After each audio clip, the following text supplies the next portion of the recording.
In 2013, a team of researchers at Princeton University ran an experiment that should have changed how we talk about poverty forever.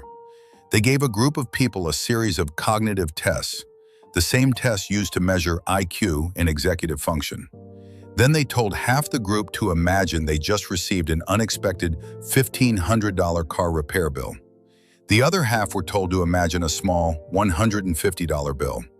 The people imagining the large financial stress performed, on average, 13 IQ points lower than the others. 13 points. That's roughly the cognitive difference between someone with mild impairment and someone considered average.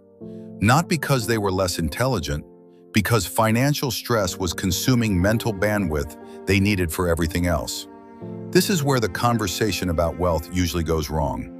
Most of it focuses on tactics, budgeting systems, investment strategies, the right savings rate, all of it useful, none of it addressing the actual reason most people never build real wealth, which is not a knowledge problem, it's a psychology problem. There's a concept in behavioral economics called cognitive scarcity. The idea is simple. The human mind has a finite amount of attention, and when a significant portion of that attention is consumed by financial anxiety, whether you're worrying about rent, a debt, or just that low-grade background noise of, I should be doing more with my money, there's less cognitive capacity left for everything else. Decision-making, long-term planning, impulse control. The cruel irony is that financial stress impairs the very mental faculties you need to escape financial stress. But cognitive scarcity is just the first layer, because even among people who aren't financially stressed, most still never build meaningful wealth. And the reason goes deeper. It starts with how we're taught to think about money. Most people, regardless of income, operate from what psychologists call a consumption framework. Money comes in, money goes out. The goal, implicitly, is to match income to lifestyle as closely as possible. Upgrade the apartment when you get the promotion. Buy the car when you can afford the payments. Live a life that reflects what you earn. This isn't laziness, it's conditioning. It's what you saw modeled growing up, what advertising reinforces daily, what your social environment rewards. The problem is that wealth isn't built by consuming income. It's built by converting income into assets, things that produce value without requiring your continuous time. And making that shift isn't primarily a knowledge problem. It's a behavioral identity problem. Research by psychologist B.J. Fogg found that behavior change almost never sticks when it's framed as, try harder to do this thing. It only becomes durable when the person genuinely starts identifying as the type of person who does it. Not, I'm trying to save more, but I'm someone who prioritizes building assets. The wealthy people who didn't inherit wealth almost universally describe a moment, not when they learned a new financial strategy, but when they changed how they saw themselves in relation to money. That's the shift most financial advice skips entirely.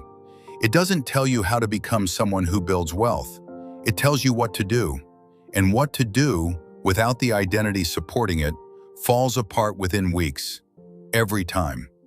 There's a third force at work that makes this even harder, and it's one almost nobody talks about honestly: social comparison. In 1954, psychologist Leon Festinger published research showing that humans have a fundamental drive to evaluate themselves against others, especially in ambiguous situations like financial success, where there's no objective external standard. In practice, this means most people's financial decisions aren't made against their own goals. They're made against what the people around them are doing. When your colleague buys a new car, there's a low-grade psychological pressure. When your neighbor renovates their kitchen, your own kitchen suddenly feels inadequate. When everyone at your income level seems to be taking certain vacations, driving certain cars, living in certain neighborhoods, opting out feels like falling behind. None of this is conscious. That's the point. The result is that most people are running a financial race with no clear finish line, spending to match a constantly shifting social benchmark, rather than building toward a personal goal. The quietly wealthy, the people who actually have significant assets, are almost universally described by those who study them as disengaged from this race. Not because they're antisocial, because they made a decision at some point to stop measuring their financial success against other people's visible consumption and start measuring it against their own trajectory. So here's where this leaves us. The reason most people never build real wealth is not that they don't know what to do. It's that three deeply embedded psychological forces work against them every day.